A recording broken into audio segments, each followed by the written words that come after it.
This morning's study is about difficult shaped parts and pieces that you have to engrave. You often cannot clamp them without damaging them. If you damage a piece, it requires too much effort to bring it back to the correct shape.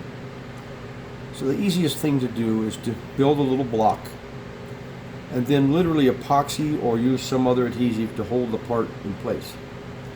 When you're done with all your engraving, you just need to heat the part slightly with a small torch, or even a hair gun sometimes will work, and that will break the part loose from the epoxy. So this morning I'm going to rotate this a little bit so you can see I've already got quite a bit of work done on the hammer, and we're just going to work around this morning. I'll lock it up and we'll start cutting a little bit. As you can see, I've already cut this primary line around it so I can finish out this work in here. Now I'm going to go back and bring the rest of this in. You'll notice I'm not starting at the exact end of the scroll, because I'm trying to work the pieces in a manner that's easy for the chisel to travel.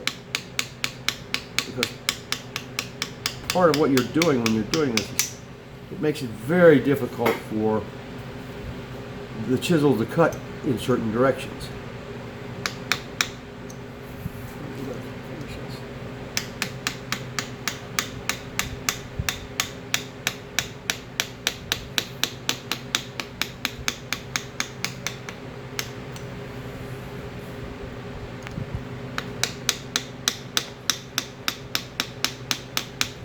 If you get to an area that's you can't let your chisel complete the cut, just stop and come in from a different direction.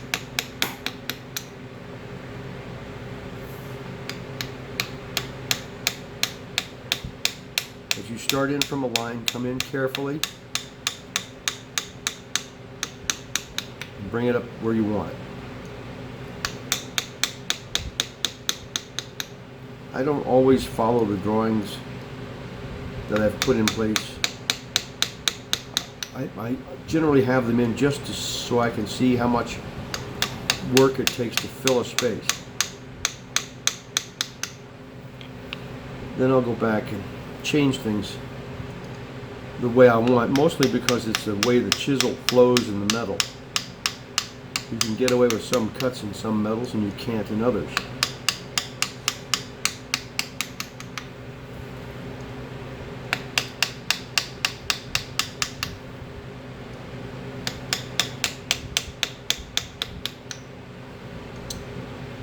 Now, as you can see, I'm getting into a vertical area here that's going to be a little bit difficult to chisel. So I'm going to start part way around, come back with it and quit, and go back the other direction and bring it around and complete it.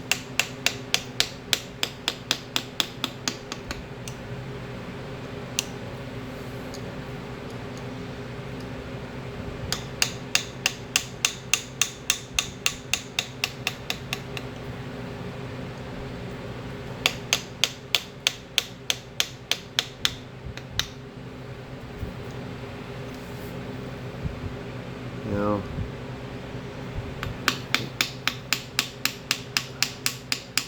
I don't want to make this little video too long-winded.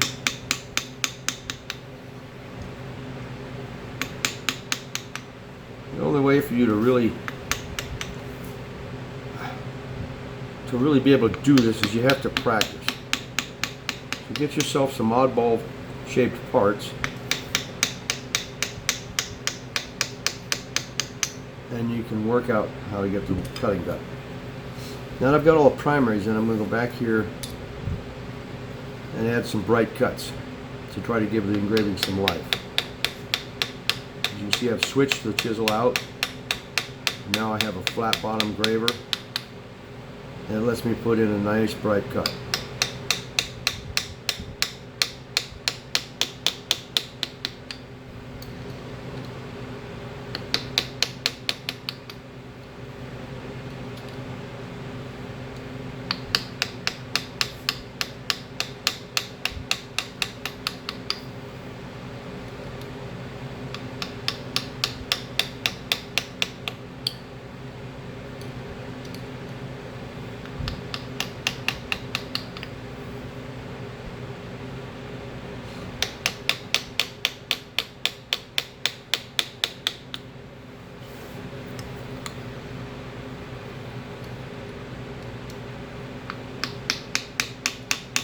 Keep your part centered.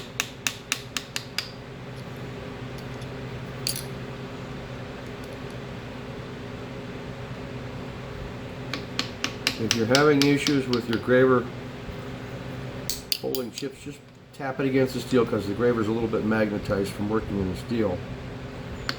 And you can knock those little chips off.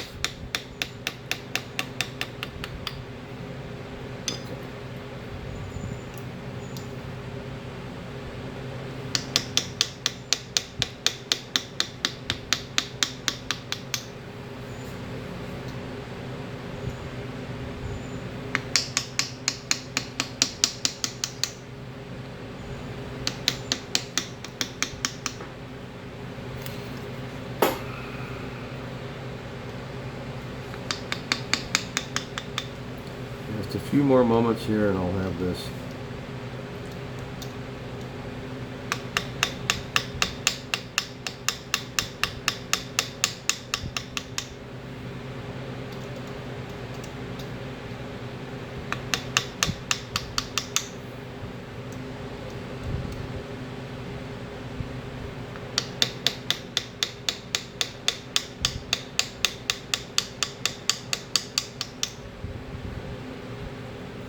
Now you can go back with your finger. All this black stuff will wipe off. The black stuff is nothing more than ink from a little fine pen. And it helps you give you a better look. There you can see the side I just cut. Just keep practicing with these oddball shaped pieces. Work your scroll in. When you're all done, you can polish and put in your background. When all the work is finished, you can simply heat the part up slightly and that'll pop it loose from the epoxy. Thank you.